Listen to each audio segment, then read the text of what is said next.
Bonjour tout le monde, en ce veille de Pesach, ce Shabbat Agadol, où nous lisons Parashat Tzav, début de la Parasha. Vaïlabir Hashem à Moshe est mort, Hashem parle à Moshe en disant, Tzav et Aaron et Banaf les morts, donne l'ordre à Aaron et ses enfants les morts. Tzav, ordonne. Retenez bien ce mot, qui est un mot clé. Tzav, donne l'ordre. Zot Torat HaOlam. Ceci est les consignes, les statuts, l'enseignement du Ola, qu'on peut traduire par holocauste, par sacrifice d'élévation. Ce n'a pas d'importance pour nous. Hiya Ola, il s'agit du Ola, Al-Mokta sur le bûcher, Al-Misbeach sur l'autel, Kol Al-Laila toute la nuit, Atabokar jusqu'au matin, Ve'esh HaMisbeach Tukot Bo. Et le feu du misbéach de l'autel va brûler dedans. Donc, il y a 4 sortes de sacrifices, la khatat, la hacham, l'islamim, et le korban ola est le seul qui est intégralement brûlé sur le misbéach. Tout est brûlé. Et donc, les autres korbanot, il y a une partie qui va être consommée tantôt par le kohanim, tantôt par le propriétaire, par les deux, mais le ola est entièrement brûlé. Et ça va nous amener à un paradoxe. D'abord, Rashi va amener le Gemara.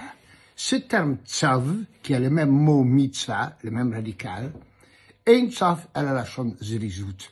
Si tu rencontres le terme tzav, il s'agit d'un terme d'emplacement. Et pourquoi est-ce qu'il faut nous emplacer ici? Continue Rashi, continue le Gemara. Bemakom heset mamon. Lorsqu'il y a une perte d'argent, alors les gens, ils réfléchissent 2 fois.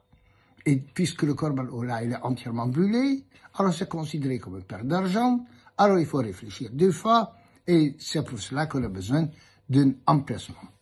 Et le dorot pour toutes les générations à venir. Mais pourquoi cet argument de hefset mammon, de perte d'argent? C'est vrai, le korban ola, il n'y a rien qui a mangé. Et ça va nous amener à un paradoxe. Le paradoxe étant que nous voyons des gens qui, pendant l'année, ils font pas très attention à Baal Tashrit, à une perte de nourriture. Mais lorsqu'il arrive quelque chose de religieux, alors soudainement, on devient pieux et on vient invoquer l'argument de Baal Tashrit. Je pourrais en donner beaucoup d'exemples, mais prenons un exemple. Quelqu'un il trouve du chametz pendant Pesach. Une bouteille de whisky, 18 ans, 21 ans, coûte une fortune. Qu'est-ce qu'il faut faire avec? Il faut le vider aux toilettes. Il n'y a aucune autre possibilité. Mais Rav, c'est dommage. Je peux le donner au concierge, ceci, cela. Argument. Pendant l'année, ils disent pas dommage sur manger. Mais tout à coup, quand il s'agit religieux, ah, c'est dommage. On trouve un gâteau formidable qu'on trouve quelque part. Mais au moins, je pourrais le donner au canard, qu'eux peuvent en profiter. Si toi, tu considères qu'eux en profitent, dit le Mishnah Brura, ça s'appelle que toi, tu en profites. Et c'est interdit. Il faut le brûler, il n'y a pas.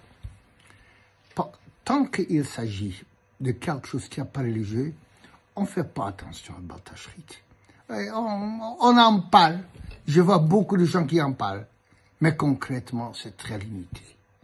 Mais lorsqu'il s'agit de quelque chose de religieux, le korban ola, il y a des gens qui peuvent dire, ah, mais quand même, pourquoi Kadosh Baruch Hu fait un korban comme ça? Lui, il ne va pas le manger, il n'en profite pas. Pourquoi ce qu'il fait? Ça peut démotiver. Et dans cette démotivation, on risque de ne pas avoir toutes les covenants, toutes les intentions, la ferveur, la piété, dans le sacrifice. Parce qu'il n'y a pas d'enjeu. Parce qu'on ne comprend pas. C'est la raison pour laquelle on a besoin du terme de tzav. C'est un ordre formel. Pas la peine de réfléchir. Dépasse ton intelligence personnelle qui est insuffisante. La shon zerizut. Et dans beaucoup de situations dans la vie, on est confronté à ça.